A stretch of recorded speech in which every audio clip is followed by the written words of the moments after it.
পাপা, তুমি কি ওখানে বসে থাকবে? হ্যাঁ, আর পড়ে গেলে কি হবে? কিছু হবে না? হ্যাঁ,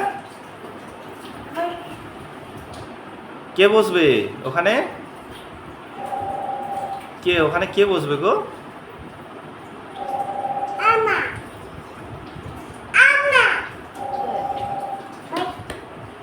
মা বসবে ওখানে?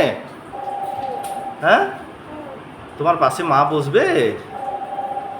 হ্যাঁ, তা তুমি ওখানে বসে বসে একটা গান করো দেখি, একটা বসে বসে গান শোনাও।